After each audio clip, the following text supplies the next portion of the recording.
नमस्कार दोस्तों, welcome to government exam. तो स्वागत है आप सभी का आज की वीडियो में। तो देखिए, एक और अपडेट आ गया है इंपॉर्टेंट प्राथमिक शिक्षा भर्ती को लेकर। जो बागेश्वर वाले हैं उसका पूरा लिस्ट आ चुका है। तो इसमें अब आपको प्रत्यावेदन करना है, कैसे करना है वो मैं बताऊंगा। क्योंकि बागेश्वर की बात करें तो बागेश्वर के लिए प्रत्यावेदन का तरीका बदल दिया गया है। तो जो नोटिफिकेशन बताया गया वो हम देखेंगे, लास्ट डेट क्या है वो हम देखेंगे। इसके अलावा कुछ कैंडिडेट ये पूछ रहे हैं कि जो अदर डिस्ट्रिक्ट है उसका ईमेल एड्रेस क्या है जिस पर हमें प्रत्यावेदन करना है, लास्ट डेट क्या है। तो वो मैंने लास्ट वीडियो में बताया है, यानी कि इससे पहले वाला जो वीडियो है उसमें जाकर आप देख सकते हैं। उसमें मैंने बताया है सारी चीज़ें। या फिर अगर आप न्यूज़पेपर वगैरह पढ़ते हैं तो उसमें भी आपको मिल जाएगा मे बी।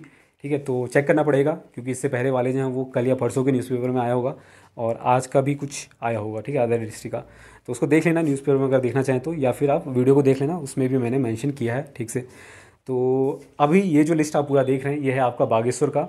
और हालांकि ये जो पूरा डाटा है अगेन हिंदी में दिया गया है, तो ये आपका मोबाइल फ़ोन में ओपन नहीं होगा। तो सिंपल इसका सॉल्यूशन है, डेस्कटॉप या लैपटॉप में आप इसे ओपन करें एक्सेल में जाकर, या फिर लिब्रो ऑफिस कैल्क एक एप्लीकेशन है उसमें जाकर आप इसका यूज़ कर सकते हैं। ईजिली ये ओपन हो रहा है डेस्कटॉप में, लैपटॉप में। ठीक है, तो उसमें पूरा डाटा भी क्लियर है। तो ऐसा कोई प्रॉब्लम लैपटॉप या डेस्कटॉप में नहीं होगा।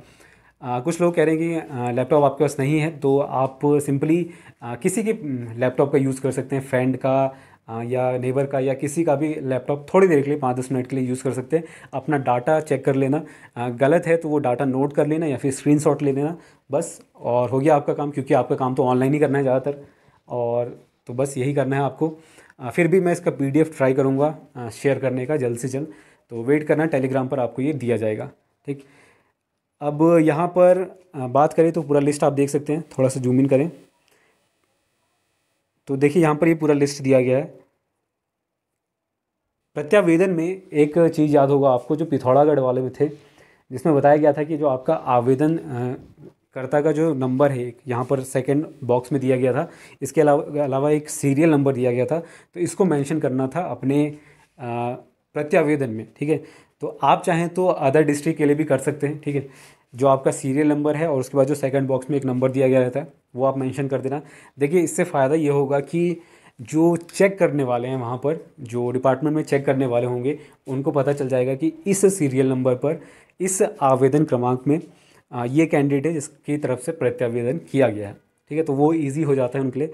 तो इस वजह से सबसे ऊपर मैं एक बार बता देता हूँ जिन लोगों को नहीं पता है, जो ईमेल का फॉर्मेट होता है उसमें आपको यहाँ पर सब्जेक्ट लिखना पड़ता है। तो सब्जेक्ट में आप लिख सकते हैं सहायक अध्यापक भर्ती परीक्षा 2020 प्रत्यावेदन के संबंध में।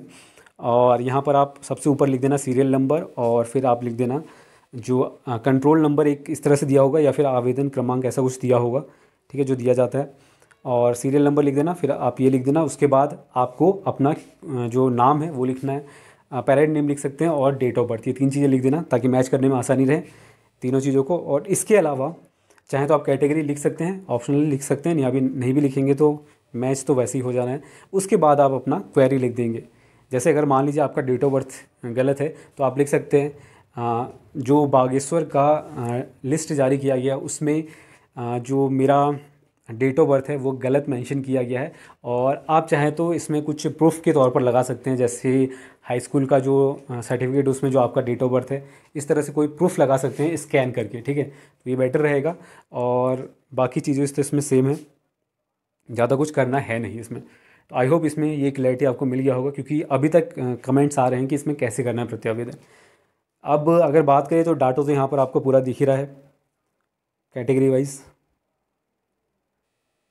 ठीक है, तो अभी हम बात करने वाले हैं आपके नोटिफिकेशन की, कि नोटिफिकेशन में जो प्रत्यावेदन का तरीका है वो बदल दिया गया है। तो उसमें अब क्या करना है, तो चलिए उसको देखते हैं। सो देखो, यहाँ पर आप देख रहे हैं ये बागेश्वर का नोटिफिकेशन है।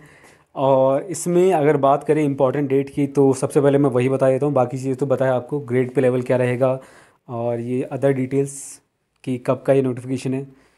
तो आप देख सकते हैं 31/12/2020 का ये संशोधन जो हुआ था, मतलब विज्ञप्ति संशोधन के बाद 31/12 को जो आवेदन पत्र है वो आमंत्रित किए गए थे आपके। और इम्पॉर्टेंट डेट मैं बता देता हूँ डायरेक्ट यहाँ पर, यह है आपका 7/10/2021, 7 अक्टूबर तक आपके पास टाइम है। तो काफ़ी सफिशिएंट टाइम है, आराम से आप डाटा चेक कर सकते हैं। मैंने तरीका बताया था कि डाटा कैसे चेक करना है। या तो आप अगर आपके डाटा में मोबाइल नंबर दिए गए हैं कैंडिडेट्स के, तो आप अपना मोबाइल नंबर सर्च कर सकते हैं या फिर डेट ऑफ बर्थ सर्च कर सकते हैं। ये दो तरीके हैं। जो भी न्यूमेरिक वैल्यू है उसको आप सर्च करेंगे तो आपका आ जाएगा।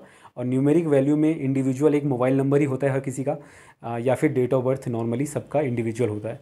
ठीक है, तो इसमें जो कह सकते हैं किसी दो कैंडिडेट का मैच करना थोड़ा मुश्किल होता है, तो इस वजह से अगर आप अपना डाटा डालेंगे तो आपका नाम सामने आ जाएगा। ठीक है, तो इस वजह से ये दो ऑप्शन है आपके पास। बाकी नेम तो दो जनों के सेम हो सकते हैं। इसके अलावा अगर बात करें तो इस समय देखिए यहाँ पर एक चीज़ देख सकते हैं, 7/10/2021 तक अपना प्रत्यावेदन कार्यालय जिला शिक्षा अधिकारी प्रारंभिक शिक्षा बागेश्वर को पंजीकृत पत्र के माध्यम से उपलब्ध कराना सुनिश्चित करें। यानी कि आपको ये ऑनलाइन नहीं करना है, पंजीकृत पत्र के माध्यम से ही करना पड़ेगा। ठीक है, तो यानी कि आपको एक पूरा कह सकते हैं जो लेटर टाइप का देना पड़ेगा कि आप डिटेल्स आप डाल सकते हैं, उसमें पूरा लिख सकते हैं अपना जो प्रत्यावेदन है, और फ़ोटोकॉपी डाल सकते हैं अगर आपका कोई डॉक्यूमेंट का प्रूफ देना चाहें। कि अगर डेट ऑफ बर्थ की बात करें तो डेट ऑफ बर्थ के तौर पर आप अपना सर्टिफिकेट का फ़ोटोकॉपी देना। ठीक है, फ़ोटोकॉपी आप दे सकते हैं और उसका इस्तेमाल किया जा सकता है आपके करेक्शन में। ठीक, तो कुल मिला के बात यही है कि जो पंजीकृत पत्र के माध्यम से उपलब्ध कराना सुनिश्चित करना होगा। निर्धारित तिथि के उपरांत प्राप्त प्रत्यावेदनों पर विचार नहीं किया जाएगा, जिसका संपूर्ण उत्तरदायी संबंधी अभ्यर्थी का होगा। साथ ही डाकघर द्वारा किए गए विलंब हेतु यानी कि जो कई बार होता है कि जब आप भेजते हैं डाक से तो कई बार डिले हो जाता है किसी वजह से, तो ये कार्यालय उत्तरदायी नहीं होगा। तो ये चीज़ें तो हो सके तो जल्दी से जल्दी कर लेना अगर प्रत्यावेदन करना है तो। ठीक है, तो यानी कि 1 अक्टूबर से लेकर 2 अक्टूबर के बीच में कर लेना। हालांकि पहुंच तो जाएगा ही, बहुत ज़्यादा दूर तो नहीं है। कुल मिला के अगर बात करें तो ये इंपॉर्टेंट चीज़ है कि ये आपको ऑनलाइन नहीं करना है और नहीं कर पाएंगे क्योंकि ऐसा कोई ईमेल एड्रेस यहाँ पर दिया भी नहीं गया है।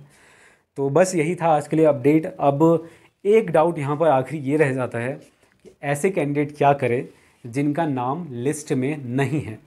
तो मेरा सजेशन तो ये है कि वैसे तो लिस्ट में नाम होना चाहिए, या तो आप गलती कर रहे हैं चेक करने में।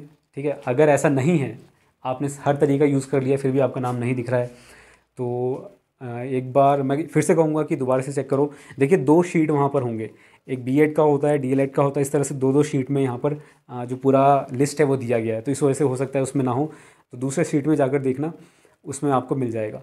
तो शीट वाइज वो दिया गया, इस वजह से यहाँ पर वो आपको नहीं दिख रहा हो सकता है, मे बी। ठीक है, पक्के तौर पर नहीं कह रहा हूँ, ये आपको पता होगा बेहतर। तो अगर ये सारी चीज़ें आपने करके देख लिया है फिर भी आपका नाम नहीं है लिस्ट में और आपका फॉर्म भी रिजेक्ट नहीं हुआ है आपको लगता है, तो एक ही तरीका बचता है, फिर आप या तो पत्र लिख दें या फिर ईमेल करें जो एड्रेस दिया गया पर्टिकुलर डिपार्टमेंट का। ठीक है, तो 2 तरीके, एक तरह से आप प्रत्यावेदन ही कर सकते हैं। ठीक है, तो क्योंकि उसके अलावा कोई ऑप्शन बचा नहीं है, क्योंकि आपके पास कांटेक्ट करने का कोई ज़रिया नहीं है।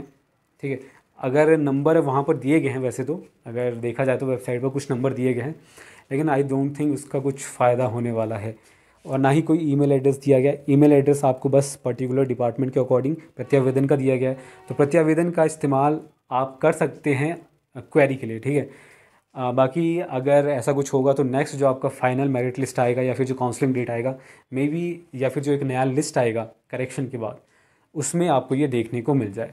ठीक, अच्छा कुछ लोग ये भी पूछ रहे हैं कि इसका जो फाइनल काउंसलिंग डेट है वो कब से जारी होंगे। तो देखिए इसमें अभी थोड़ा टाइम लगेगा, पहले तो ये पूरा डाटा करेक्शन के लिए जाएगा, करेक्शन होने के बाद मे बी दोबारा से ही अपलोड किया जाए, और अगर नहीं भी किया जाता तो भी इसमें थोड़ा बहुत टाइम लगने वाला है। तो आपको एटलीस्ट 1 से 2 हफ्ते मिनिमम वेट करना पड़ेगा जो काउंसलिंग डेट है या फिर काउंसलिंग का लिस्ट है उसके लिए। तो आई होप आज आपके सारे डाउट क्लियर हो गए होंगे। फिर भी कोई डाउट है तो नीचे कमेंट करके आप बता सकते हैं। तो बस आज के लिए इतना ही, तब तक के लिए धन्यवाद, मिलते हैं आपसे अगले वीडियो में। धन्यवाद।